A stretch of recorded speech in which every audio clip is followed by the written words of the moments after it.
கர்த்தருடைய பரிசுத்த நாமத்துக்கு மகிமை உண்டாகட்டும். இந்த நாளிலும் நம்ம தேவனுடைய வார்த்தையை பார்க்க போகிறோம். கர்த்தருடைய வார்த்தையை சொல்லுகிறது சங்கீதம் 3ஆம் அதிகாரம் 5-6 கர்த்தர் எனக்கு என்னை தாங்குகிறார். கர்த்தர் என்னை தாங்குகிறார். எனக்கு விரோதமாய் சுற்றிலும் 10,000 பேர் படையெடுத்தாலும் நான் பயப்படேன். அந்த வசனம் இப்போ தான் கொஞ்சம் நேரத்துக்கு முன்னாடி மெமரைஸ் பண்ணேன். ஸோ அந்த வசனத்தை எடுத்து வச்சுட்டு பார்த்தோன்னா அதை 3ஆக பிரிக்கலாம். கர்த்தர் தப்புவிக்கிறாரு அப்படின்னு சொன்னால், கர்த்தர் என்னோடு இருக்கிறார் அப்படின்னு சொன்னால், அது அவர் கொடுக்குற ஒரு ப்ராமிஸ், அவர் கொடுக்குற கவனன்ட். கர்த்தர் உன்னோட இருக்கிறார், கர்த்தர் உன்னை காப்பாற்றுவார். அப்போ ரியல் ஃபேக்ட் என்னென்னா, உனக்கு விரோதமாக சுற்றிலும் 10,000 பேர் கிளம்பி வராங்க. சுற்றிலும் 10,000 பேர்னா 11,000 பீப்புள். 10,000னா 16,000.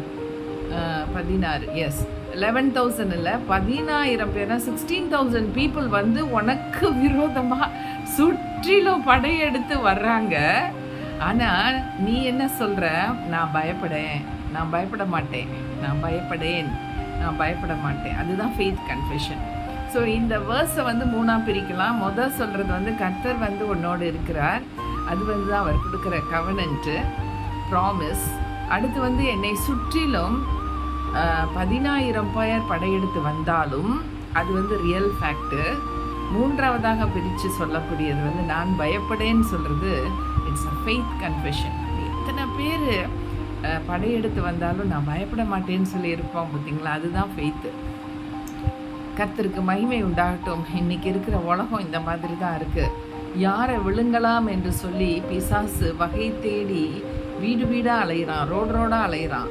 அவனுக்கு என்னென்னா, ஜனங்கள் நல்லா இருக்கிறது பிடிக்காது, மனுஷர்கள் சந்தோஷமாக இருக்கிறது பிடிக்கவே பிடிக்காது, ஆண்டவராக இயேசுவை வணங்குறது அவனுக்கு பிடிக்கவே பிடிக்காது. அதனால அவன் யாரை விழுங்கலாம், யாரை கொல்லலாம், யாருக்கு பிரச்சனை பண்ணலாம், யாரை சாகடிக்கலாம், யாருக்கு வியாதி கொடுக்கலாம், யாருக்கு சண்டையை மூட்டி விடலாம், பொறாமை, பெருமை, இந்த மாதிரி வைராக்கியம், கோபம், இதெல்லாத்தையும் தூண்டி விடலாம் அப்படிங்கிறதே அவனோட நோக்கமாக இருக்கும். ஆனால் நம்ம அவனை நோக்கி பார்க்காம ஆண்டவராகிய இயேசுவை நோக்கி பார்க்கும்போது அவர் என்ன சொல்கிறாருன்னு பார்க்கும்போது தான் நான் உன்னோட இருக்கேன், நான் உன்னை தப்புவிப்பேன், உனக்கு விரோதமாக இத்தனை பேர் வந்தால் கூட நீ பயப்பட மாட்டேன்னு சொல்கிறல்ல, அப்போ அதுக்கேற்ற மாதிரி நான் உனக்காக full security, high alert, high security நான் உனக்கு கொடுப்பேன். தூதர்களை அனுப்பி சேனைகளின் கர்த்தராகிய நான் அதை செய்வேன்னு சொல்லி செய்கிறாரு. ஹல்லேலூயா. இன்றைக்கி நிறைய பேர் பயந்துட்டு இருக்கிறாங்க. நிறைய பேர் பொலிட்டிக்கல் ஃபீல்டில் பாருங்கள், அவங்களுக்கு அவ்வளோ பிளாக் கேட்ஸ் கொடுத்துருப்பாங்க. அதையும் மீறி அவங்க ஜாக்கெட்ஸ் எல்லாம் போட்டுக்குவாங்க, அந்த புல்லட் ப்ரூஃப் எல்லாம் போட்டுக்குவாங்க. பெரிய பெரிய பொலிட்டிக்கல் லைனில் இருக்கிறவங்கெல்லாம் பாதுகாப்பே அவங்களுக்கு சுத்தமாக இல்லை பாருங்கள். அதனால் அவங்க அதெல்லாம் போட்டுட்டு தான் வெளியில் வரணும். அந்த மாதிரி இருக்க சூழ்நிலை. ஏன்னா யார் எந்த நேரத்தில் என்ன செய்வாங்கன்னு தெரியாது. நம்ம இதில் சொல்லப்பட்டிருக்கிறது பழைய ஏற்பாட்டின் காலத்தில் அப்படி அவங்களுக்கு கிட்ட கன் அதெல்லாம் இருக்காது. ஆனால் ஈட்டி வச்சு வேணால் தூரத்தில் இருந்தே அவங்க குறிப்பாத்து போடலாம்.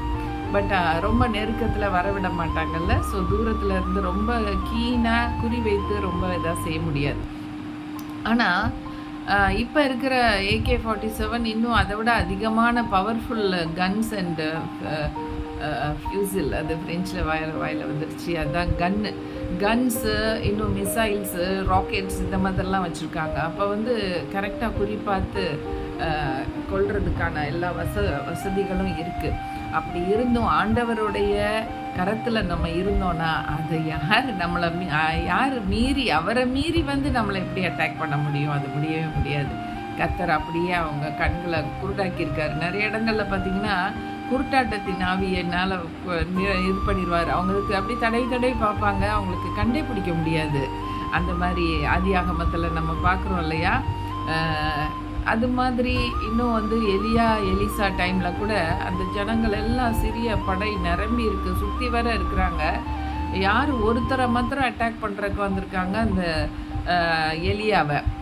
எலியாவை அட்டாக் பண்ண வரும்பொழுது அவர் சொல்கிறாரு, ஆண்டவரே என்னோட வேலைக்காரன் கேயாசியோட கண்களை திறந்தருளுங்கன்னு சொல்லும்போது, திறந்தருளோன்னா அவர் என்ன பார்க்குறாருன்னா, குதிரைகளும் குதிரை வீரர்களும் இன்னும் சேரியட்ஸு எல்லாம் வந்து அக்கினிமயமாக வந்து இறங்கியிருக்கு. அது எங்கேன்னா வானத்தில் க்ளவுட்ஸுக்கு மத்தியில். யோசித்து பாருங்க, கீழே ஒரு கூட்டத்து ஜனங்க இந்த மாதிரி 10,000 பேரோ 30,000 பேரோ கூடியிருக்கிறாங்க. யார் ஒரு எலியாவை பிடிக்கிறதுக்காக. ஆனால் ஆண்டவர் காட்டுறாரு. ஆண்டவர் வந்து எலியாவுக்கிட்ட சொல்லிட்டாரு, உனக்கு பாதுகாப்புக்கு நான் பாரு எப்படி அக்னிமயமான குதிரை ரதங்களை எல்லாத்தையுமே ரெடி பண்ணி அனுப்பிச்சிட்டேன் பாருன்னு.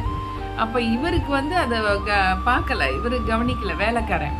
வேலைக்காரன் வந்து ஐயோ நமக்கு போச்சு, எல்லாம் போச்சு, நம்மளை இன்னைக்கு பிடிச்சி கொண்டுற போகிறான், வந்துட்டாங்க, இத்தனை பேர் கூடி வர்றாங்களேன்னு சொல்லிட்டு இருக்கும்போது அவர் சொல்கிறாரு, இப்போ நீ பாரு நமக்கு எப்படிப்பட்ட அக்னி ரதமும் குதிரை வீரர்களும் வந்திருக்காங்கன்னு பாருன்னு சொல்லும்போது அப்போ தான் அவர் பார்த்துட்டு ரொம்ப சந்தோஷப்படுறாரு. நம்மளுடைய கண்களால் இன்றைக்கி நம்ம பார்க்க முடியல எப்படிப்பட்ட பாதுகாப்பு நமக்கு இருக்குன்னு சொல்லிட்டு.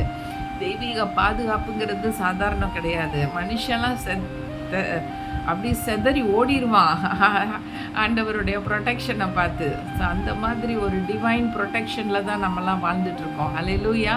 கர்த்தருடைய ப்ரொடெக்ஷன் நமக்கு இல்லைன்னு வச்சுக்கோங்க, எந்த நேரத்தில் எப்படி வந்து என்ன செய்வான்னு தெரியாது. அந்த மாதிரி இருக்குது. ஒவ்வொரு நாளும் நாங்கள் இரவில் ஜெபிக்கும் பொழுதும் காலையில் ஜெபிக்கும் பொழுதும் இந்த டேனியல்ஸ் ப்ரேயர்னு வச்சுருக்கோம். அதில் பாதுகாப்புக்காக ஒவ்வொரு தேவனுடைய பிள்ளைக்கு எப்படிப்பட்ட பாதுகாப்பு வேண்டியிருக்கு, சரீரத்தில் ரொம்ப பாதுகாப்பு வேண்டியிருக்கு. எந்த வியாதியும் பற்றிடக்கூடாது, தொற்றிடக்கூடாது. ஒவ்வொரு அவயமும் இயேசுவின் இரத்தத்தால் கழுவப்பட்டு இருக்கணும். இப்படியெல்லாம் நாங்கள் சொல்லி நாங்கள் பாதுகாப்புக்காக அதிகமாக ஜெபித்து கொண்டு இருக்கிறோம். தானியேலை எப்படி ஆண்டவர் அற்புதமாக பாதுகாத்தார் பார்த்தீங்களா? ஆபேத் நேகோ, ஷாத்ராக் மேஷாக் ஆபேத் நேகோ எப்படி ஆண்டவர் நெருப்புலேருந்து பாதுகாத்தார். இன்னைக்கு நம்மளையும் எல்லா விதமான ஆபத்துலேருந்தும் இன்னும் ஜனங்கள் கோடியாக வந்தால் கூட நம்ம பாதுகாக்கப்பட்டிருப்போம். அவங்களுடைய கண்களில் நம்ம தெரியவே மாட்டோம். அவங்க எல்லாத்தையும் கண்ணு குருடாக்கிடுவார். நம்ம ராயலாக நடந்து போக வேண்டியது தான். அப்படி தான் இயேசு ஆண்டவரை கூட ஒரு தடவை பாருங்களேன், கொல்றதுக்காக ஒரு பெரிய மலையிலேருந்து தள்ளி விட பார்ப்பாங்க. அவர் என்ன பண்ணுவார்னா ராயலாக நடந்து போயிட்டுருப்பார். இவங்கெல்லாம் தேடிட்டு இருப்பாங்க, எங்கடா அவரை காணோன்ட்டு. அவர் பார்த்தா அங்கே போயிட்டுருப்பார். அது மாதிரி தான் கர்த்தர் நம்மளை பாதுகாக்கிற தெய்வமாக இருக்கிறாரு. அதனால் நம்ம பயப்படவே தேவையில்லை. அது ஃபெய்த் கன்ஃபியூஷன். நான் பயப்பட மாட்டேன். நான் தேவனோட பிள்ளை. ஒரு முடி கூட அவர் அதிகாரம் இல்லாமல் என் தலையிலேருந்து கீழே விழுகாது. அப்புறம் நான் எதுக்கு பயப்படணும்? பயப்பட தேவையே இல்லை. பயப்படுறது பிசாசோடைய காரியம். அவன் தான் பயத்தை கொண்டு வர்றவன். அவனை நான் இயேசுவின் நாமத்தினால வெளியில் வரட்டுறேன்னு சொல்லிட்டு நம்ம தைரிய புருஷன், தைரியத்தின் ஆவியினால் ஆண்டவரே நீங்கள் என்னை நிரப்புங்க, நான் எதுக்கும் அசதியாக இருக்க மாட்டேன், பயப்பட மாட்டேன், சோர்ந்து போக மாட்டேன், நான் தைரியமாக இருப்பேன். கர்த்தர் எனக்கு அப்படி உள்ள போல்ட்னஸ், அப்படிப்பட்ட கரேஜ் எனக்கு கொடுங்க ஆண்டவரேன்னு சொல்லி நம்ம ப்ரே பண்ணுவோம். கர்த்தருக்கு மகிமை உண்டாகட்டும். இந்த அருமையான வேலையிலையும் ஆண்டவரே நாங்கள் ஜெபிக்கிறோம் கர்த்தாவே. அப்பா, ஒவ்வொருத்தங்களுக்கு விரோதமாக எழும்பி ஏகப்பட்ட பேர் வந்து அப்பா வீட்டை உடைச்சி நெருப்பில் எரிச்சு இந்த மாதிரிலாம் நிறையா கேள்விப்படுறோம் ராஜா. ஒரு ஆளுக்கு விரோதமாக ஒரு கூட்டமே வந்து நாசம் பண்ணும். ஆனால் நீங்கள் ஆண்டவரை பாதுகாக்கிற தெய்வம் ஆண்டவரே, இந்த நாட்களில் எங்களை பாதுகாத்து கொள்ளுங்க. நாங்கள் எதை குறித்து பயப்படாத படிக்க உங்ககிட்ட உங்களை சார்ந்து என் தேவன் என்னோடு இருக்கிறாரு, நான் பயப்பட மாட்டேன். என்னை சுற்றிலும் எத்தனை பேர் வந்து என்னை அட்டாக் பண்ண வந்தாலும் என் தேவன் என்னை பாதுகாப்பார் என்று சொல்லி முழு விசுவாசத்தோடு இருக்கும் பொழுது கர்த்தர் அப்படியே செய்வீங்க. நன்றி தகப்பனே. அந்த மாதிரி உள்ள சூழ்நிலைகளில் உங்களுடைய கிருபையும் உங்களுடைய இரக்கமும் அதிகமாக இருக்கட்டும். உங்களுடைய தூதர்களை அனுப்பி பாதுகாத்துக் கொள்ளுங்க. இயேசுவின் நாமத்தில் கேட்கிறோம் நல்ல பிதாவே. ஆமென். Thank you friends and God bless you all.